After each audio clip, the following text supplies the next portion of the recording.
Hello everybody, it's Tanya with Tinkering and Ink with Tanya, and this time we're going to talk about using up that ugly cardstock in our stash. I'm going to be using a couple of the subscription products from Spellbinders and some ink blended spattered scraps from my bin. This bin sits on my desk, and whenever there's some scraps left that I might possibly use in the future, I throw them in there. This is the June 2020 small die of the month kit from Spellbinders, and it creates all of these adorable flowers. They layer in endless different varieties, and I had been playing around with it the night before I made this video. I made that cute little bouquet that's in the right upper hand corner of the screen right now. I'm using Sage Shadow cardstock from Stampin' Up. It's been retired for years. I absolutely love that color. So that's not one of the ugly ones. We'll get to the ugly cardstock later. And I'm going to just layer together a few of these pieces and make a few more flowers. I wanted to be able to show you how easy it is to layer these up.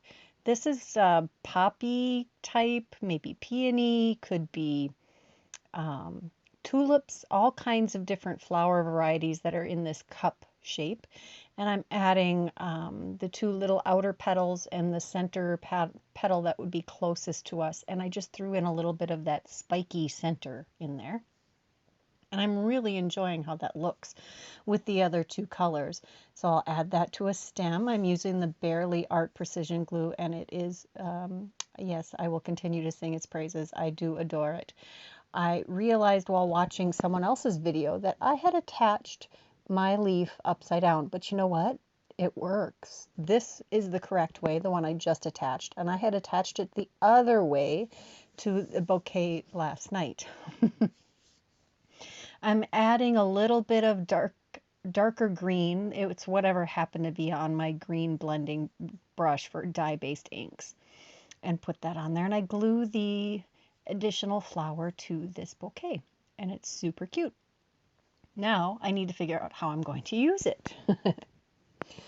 And I'm going to put together what pieces I have left. I thought that this would be a cute combo, so I took the light yellow, the orange layer that has all the little holes in it, and I added a tiny black center.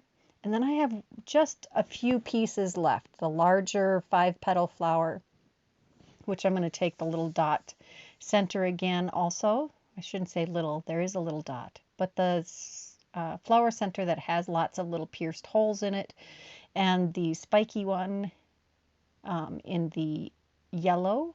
Yes, that's the yellow. So this is just two colors, the light yellow and the black, and finishing up with the large black dot. Those two don't really, I mean, I suppose you could layer those together, but yeah. So then I'm going to take this Glimmer of the Month kit from June 2020, and we're going to take a couple of these Glimmer plates. If you've not used the Glimmer foil system, it's a heated system that you use with your die cut machine instead of with a laminator. Now I did get this this tip for tearing the foil because it can be tough to cut with your scissor. It's that right combination of slippery and thin that makes it tough to cut smoothly. So you just cut a little snip into it, and then you can tear it along an edge. Christopher Allen from Brutus Monroe showed me how to do that. Well, he showed everyone who watched any of his YouTube videos or Facebook Lives recently. So then I make sure to have the colored side up because that's what's going to show. You put the Glimmer foil plate on top of that, and you put it on your Glimmer foil platform and let that heat up. I did do a happy birthday and a friend one. What's that say? Friends make everything better. There was a little bit of overfoiling. You can usually remove that with your eraser or a sanding block. This one was a little recalcitrant. It just did not want to come up, and I'm suspecting that wasn't overfoiling. I'm suspecting it was like a discoloration of some kind. Here I am trying to remove it with a sanding block. It doesn't work entirely, but it does get a little better.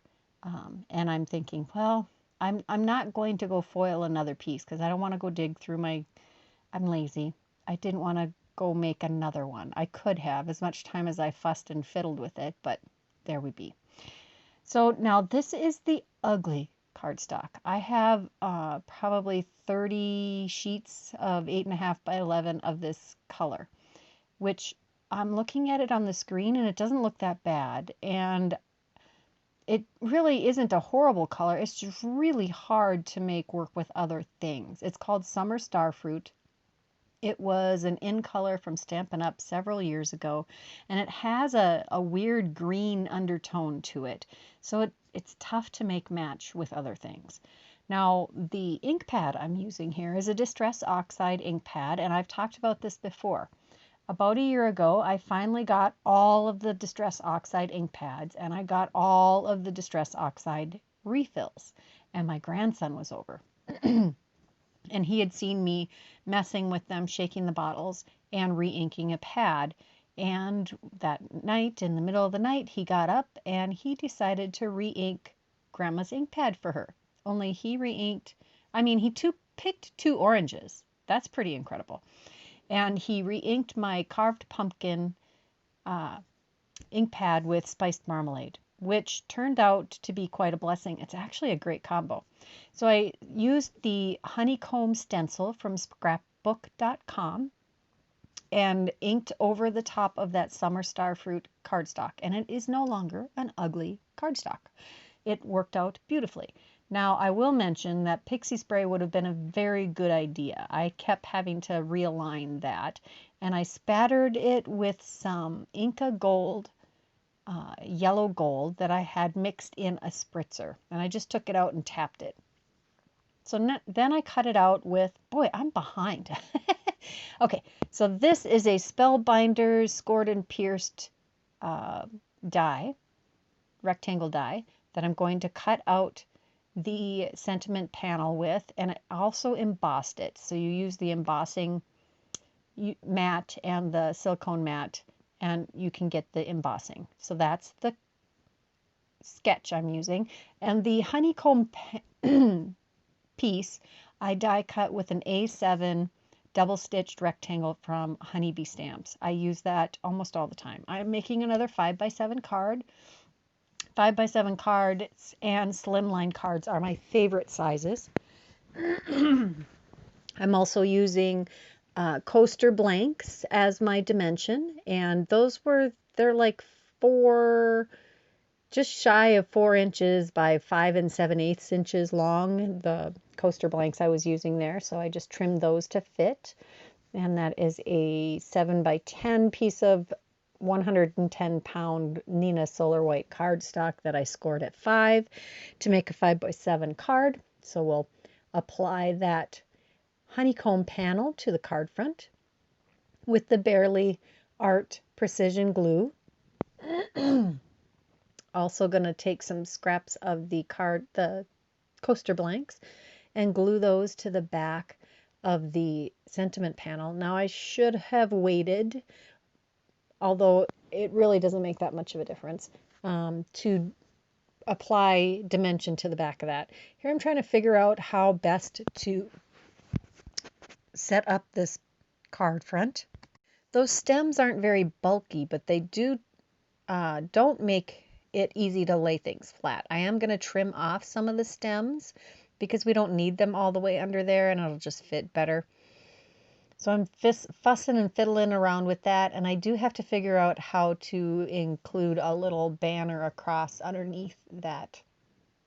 And as I cut the stems, I realized that I kind of like that without all of the flowers.